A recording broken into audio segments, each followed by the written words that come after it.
What a beautiful day to see you again today, and good afternoon. This is Ambassador. With me, your ambassador, Jennifer Makau. Now today we are going to delve deeper into the trip of President Ruto to US. What are the achievements? How is it progressing?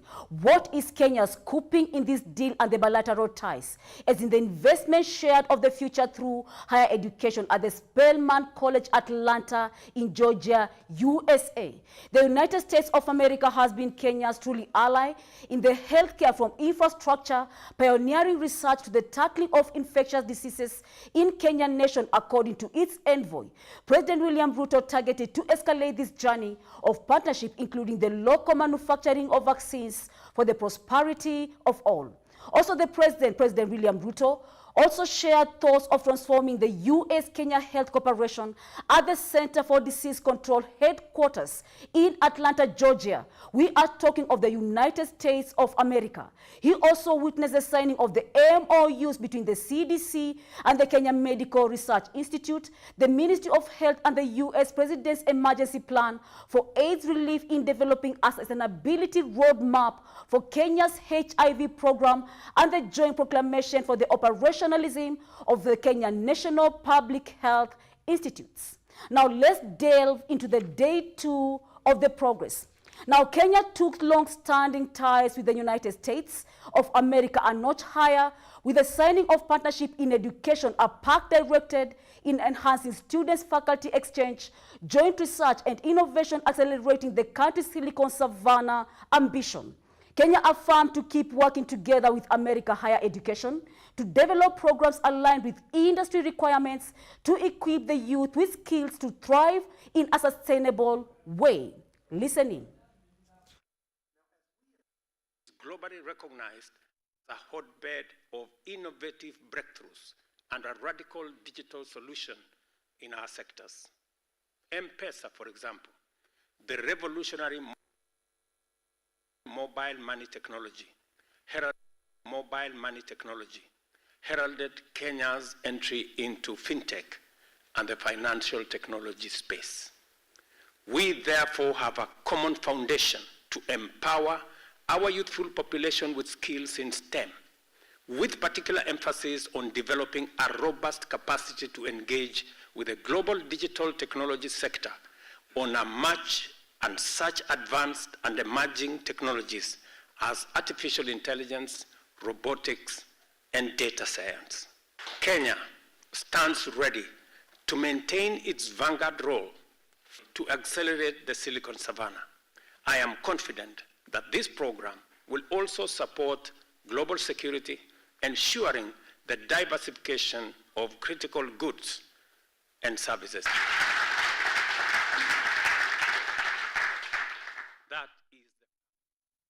Now let's check on progress number 2 as President William Ruto addressed on the positive record of progressive and highly impactful collaborative efforts between universities in Kenya and the United States for the transformative academic model, providing access to healthcare through the AMPATH, bringing together more university teaching and the referral hospital, and the AMPATH Consortium of Global University by Indiana Universities and the government of Kenya. That through faculty research, study abroad, international student enrollment, service learning, and partnerships with universities, NGOs, and international education providers, Spelman already has strong ties and engagement in several African countries. And that's why we are so happy to be deepening this relationship with Kenya.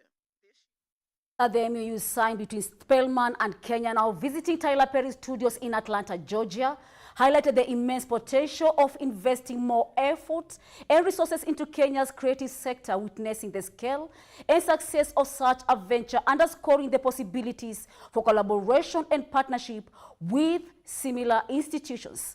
This partnership could play a crucial role in helping the youth and talented individuals monetize their creativity while transforming their passion into sustainable careers. This visit also brought a beacon of hope in the reinforcing of the commitment to supporting and developing creative industries to unlock the nurture and potential of the youth in Kenya and the world as a whole.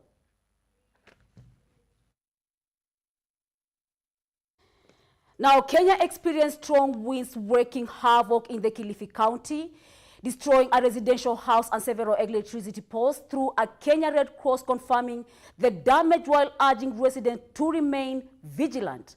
Meanwhile, the Kenya Meteorological Department issued warnings about tropical cyclone. We are talking of Ayali, which is expected to bring a heavy rainfall and dangerous sea conditions. Here is more on the same.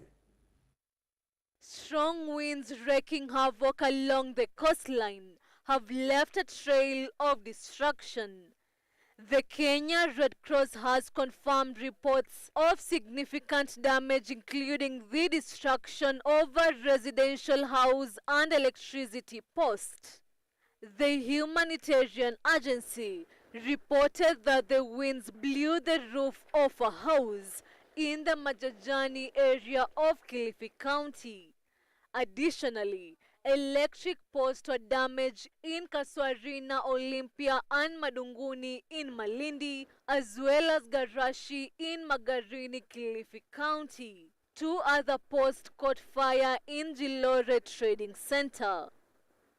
In response, the Kenya Red Cross requested residents in these areas to remain vigilant as the strong winds persist. The Meteorological Department had earlier warned small boat navigators and crafters against sailing into the deep sea due to large waves and tropical storms accompanied by strong winds, which could lead to dangerous sea conditions. Tropical cyclone Iyali, which formed in the Indian Ocean south of Seychelles last Tuesday and initially moved at 35 kilometers per hour, has strengthened into a severe tropical cyclone with speeds over 100 kilometers per hour. However, it is expected to weaken to a moderate tropical storm at 95 kilometers per hour beginning Monday morning. Unlike its counterpart Hidaya, tropical cyclone Iyali is moving northwards towards the equator and will approach 3 degrees south before dissipating at a speed of 55 kilometers per hour. Although the eye of the storm will not make landfall and will dissipate at sea, the strong winds pose a significant risk, necessitating caution for those involved in fishing. The Kenya Meteorological Department, in a heavy rain advisory released on Sunday, predicted the possibility of heavy rainfall continuing through Wednesday. Susan Nganga, GBS News.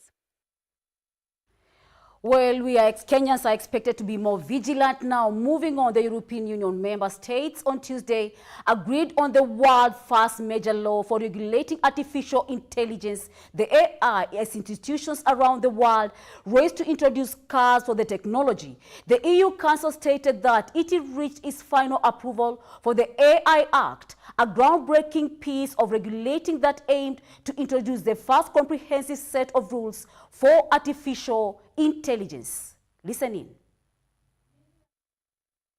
European Union lawmakers have given their final approval to set up the bloc's flagship risk-based regulations on artificial intelligence.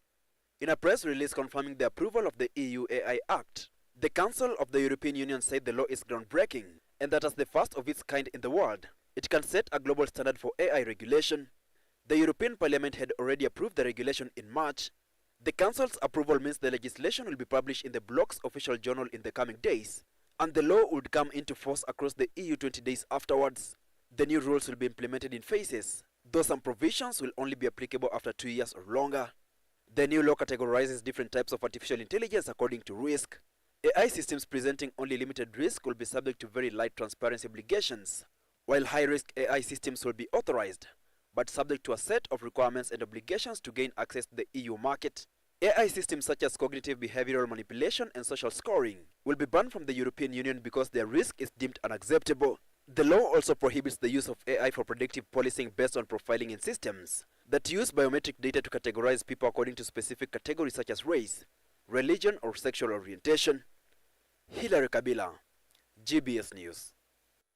Well, moving from AI, there seems to be an upcoming story from the ICC As at the Jewish Heritage Month celebration on Monday, the United States President Joe Biden strongly denounced the International Criminal Court (ICC) prosecutor's decision to seek arrest warrant for Israeli Prime Minister Benjamin Netanyahu and the Defense Minister Yoav Gallant.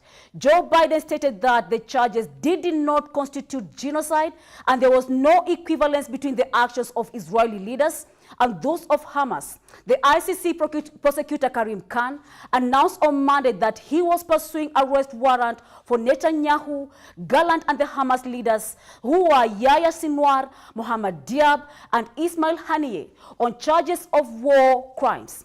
Netanyahu condemned on the ICC's absurd force order, calling it an anti-Semitic and a complete distortion of reality. Hamas also criticized the ICC, accusing it of equating victims with the aggressors. A panel of ICC judges will consider these requests, although neither Israel nor United States is a member of the ICC, and the decision could significantly restrict the travel of those involved in any of the 124 countries that are partly to the court, including major allies like the UK, and the United Kingdom and Germany. Here is more.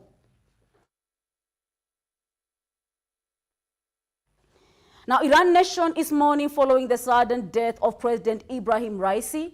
The president, along with the Iranian foreign minister and 7 others, who perished in a helicopter crash near Azerbaijan, a devastating incident that occurred as they were returning from the inauguration of a dam of the Azerbaijan border.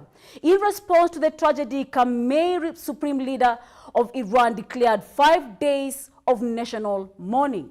During this period, first Vice President Mohammad Mobakar will serve as the acting president, with the election set to occur in 50 days.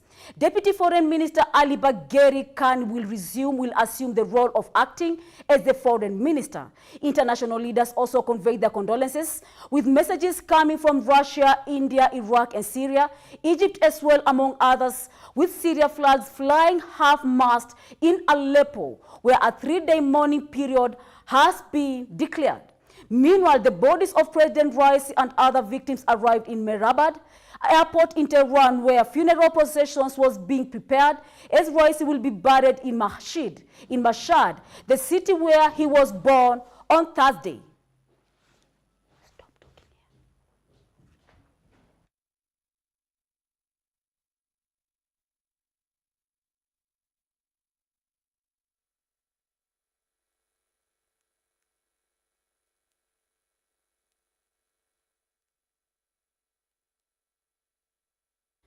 Well, we wish them all the best. Now, moving on. In a recent and highly charged statement, the Israeli ambassador to the United Nations, Gilad Erdan, strongly criticized the UN Security Council for holding a moment of silence for the late Iranian president. The ambassador's remarks sparked intense debate and controversy. In a fervent address, he condemned the UN Security Council decision to observe a moment of silence for the recently deceased Iranian president. His comments being pointed as provocative and questioning the appropriateness of such gestures for leaders with contentious legacies. The ambassador's statements drew mixed reactions. Some supported his instance, emphasizing on Iran's controversial policies and actions, while others argued that the moment of silence was a gesture of respect for the deceased head of state, irrespective of their political disagreements. Here is more.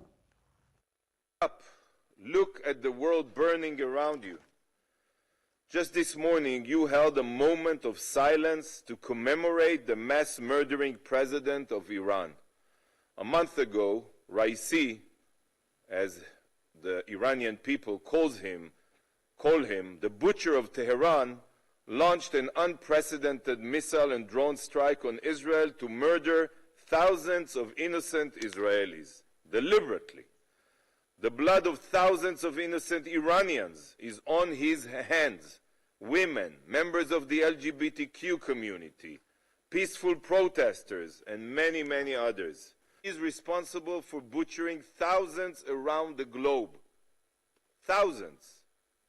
This council, which has done nothing to advance the release of our hostages, commemorates the men responsible for their suffering. What's next? Will the Council hold a moment of silence for bin Laden? Will there be a vigil for Hitler? We wouldn't be surprised. Council members, this is a dark day for the ICC. This is a dark day for the Security Council. And this is a dark day for all the international bodies that have become weapons in the hands of murderers. Meeting, continuing to do nothing. Well, moving on from Gilad Erdan, there seems to be more criticism as the United States Department spokesperson Matthew Miller faced criticism following the reaction of the death of a controversial figure, the late Iranian President Ibrahim Raisi, during a press briefing where he extended condolences against that sparked backlash given the contentious legacy of Raisi. Critics argued that offering sympathies was inappropriate, highlighting the stark contrast between condemning his actions and expressing condolences upon his passing, an incident that ignited debate over the inappropriate diplomatic responses to the death of a controversial figure. Here is more. To ask you about this, what exactly is official condolences? It's condolences on behalf of the United States government. Well, then why does it say that? I bet that this is like, official condolences means absolutely nothing, and I'm not even sure why you're offering condolences if this guy was as bad as you say he was. Look, why? I mean, because we regret any loss of life. We don't want to see people die in helicopter crashes. It doesn't change our view of him, our view of the regime. There is not one person that you can think of that the United States didn't want to see in an air accident. There were people on board that aircraft who have families. We thought that's an appropriate step to take. It's the step the United States government has taken when any number of foreign leaders with whom we had vehement disagreements have died. But we also made clear in that statement that we continue to support the Iranian people in their fundamental struggle for freedom. We have been quite clear that Ebrahim Raisi was a brutal participant in the repression of the Iranian people for nearly 4 decades. He was involved in numerous horrific human rights abuses, including playing a key role in the extrajudicial killing of thousands of political prisoners in 1988. Some of the worst human rights abuses occurred during his tenure as president, especially the human rights abuses against the women and girls of Iran. That said, we regret any loss of life. We don't want to see anyone die in a helicopter crash. But that doesn't change the reality of his record, both as a judge and as the president of Iran, the fact that he has blood on his hands.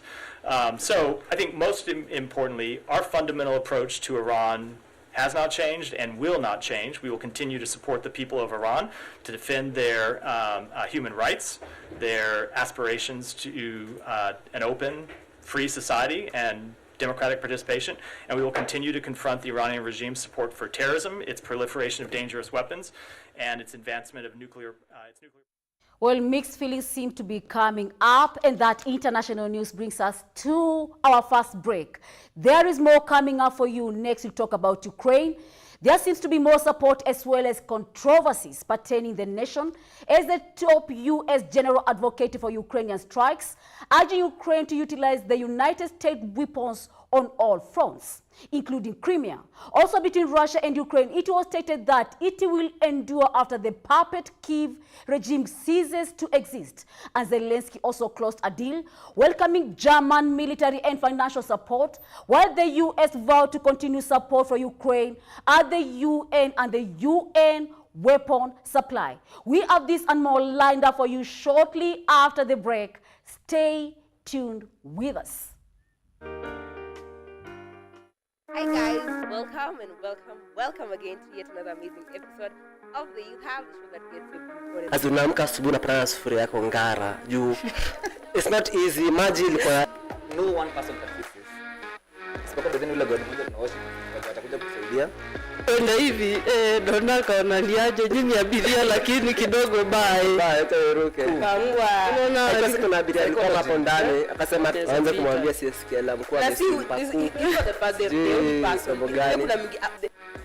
think alikuwa very vulgar. Venye jamaa ndo yake ni devil. Kuna venye tu aliongea akamchekelea, nilikwambia. Nilikwambia na usikii. Nilikwambia na usikii. Ya pale hivyo isipe. Yes. So weka simu chini. Nimeuma nje. There's no animal that produces. Iko wala Google hapo. Hata kama flamingo ni hiyo tunaenda kufanya homework. Clear. Just to be clear. Napenda kuchallenge watu kama hao. Sasa najichallenge mimi mwenyewe jisikii. Saizi ni ile time asisikia la mkuu ataswim paku. Ataswim paku. Okay. That is kind of joke swim. Exactly. Different kidogo lakini naona hiyo. Lakini inatoaje nini hapo?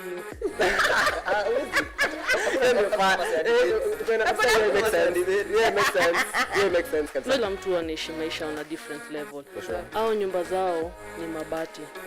Sasa hiyo mabati pia inaenda ambao ishakuliwa na imeenda hiyo kitu. Hizi floods zikaisha inaweza kuwa grau moja safi tunaweka tena unapanda hadi mahindi tunaweka nakwambia kuna floods zitaisha, kuna mtu mahindi zitakuwa zinamea kwa nyumba juu kuna cereal shop ilioshwa mahindi za maharagwe, so mvua itaisha mvune tu mahindi.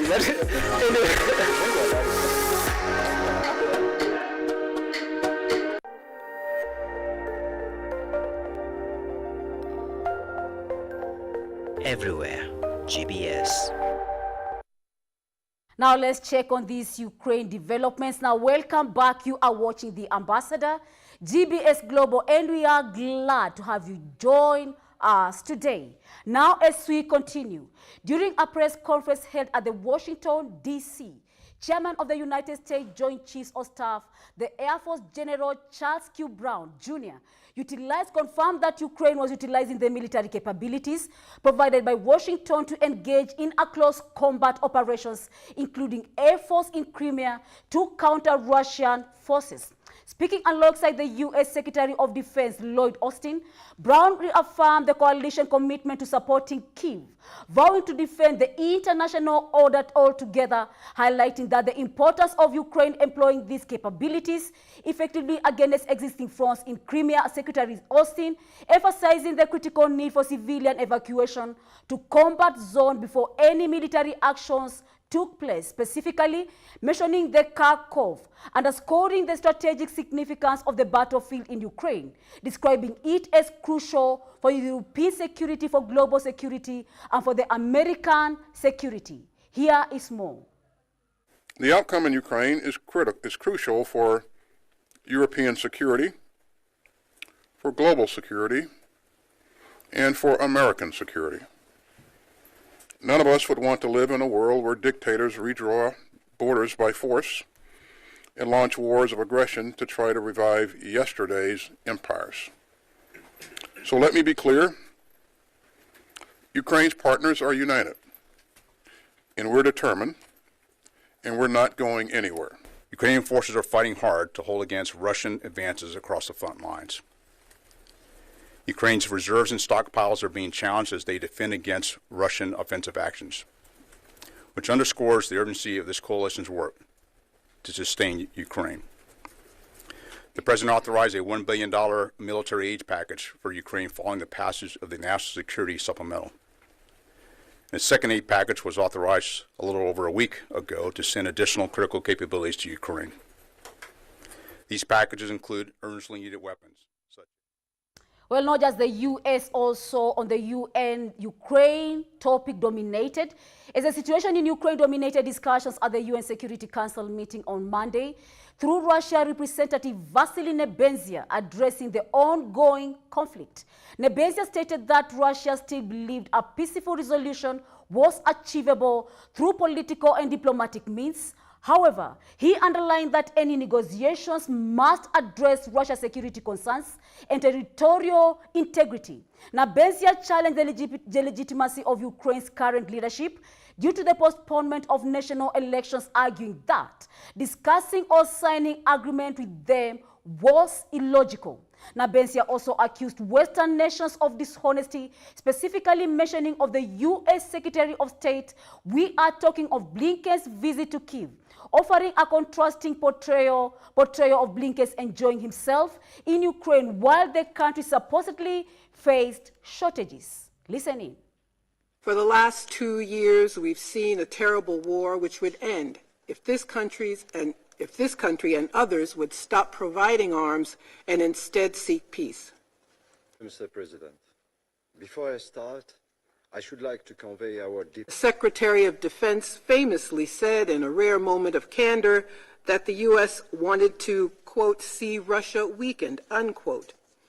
This is a dangerous goal for the United States to have at all. The world needs cooperation. Thank you, Mr. President. I extend my gratitude to Ms. Most Americans are unaware, for example, that small businesses in Ukraine are being supported with their public funds, with at least $25 billion in non-military aid being spent. It isn't as if people in this country don't need help. Money for weapons continues, thanks to consensus among the political class, while needy people here are being removed from the Medicaid program, which pays for health care for low-income people, as well as the Supplemental Nutrition Assistance Program. Students take on thousands of dollars in debt to attend universities. Now, the United States reiterated its unwavering commitment to Ukraine in the face of Russia's ongoing aggression during a UN Council meeting where the U.S. representative declared that America will support Ukraine and would continue until Russia ceased its attack and withdrew from the Ukrainian territory. The firm stance comes amid its growing concerns about the humanitarian crisis and the continued fighting in Ukraine through the U.S. representative, emphasizing that their assistance would be provided in accordance with Article 51 of the UN Charter, which guarantees the right to self-defense. The war in Ukraine has devastated the country, displacing millions and causing widespread economic hardship, whereas the U.S. has been leading provider military and humanitarian aid to Ukraine, with this latest statement suggesting that the support was not likely to waver anytime soon, though it remains to be seen how Russia will respond to this renewed commitment from the U.S. Here is more. Until Russia ceases its attacks and withdraws from Ukraine, the United States will remain committed to providing Ukraine what it needs to defend itself in accordance with Article 51 of the UN Charter. As we speak, Russian forces continue in their devastating attacks around Kharkiv.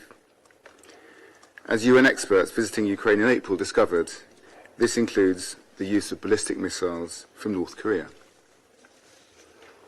Russia's procurement of weapons from Pyongyang is in violation of numerous Council resolutions and is in addition to its use of thousands of Iranian drones since 2022. We urge North Korea and Iran to cease all support to Russia. We note that any transfer of ballistic missiles or related technology from Iran to Russia would be a significant escalation.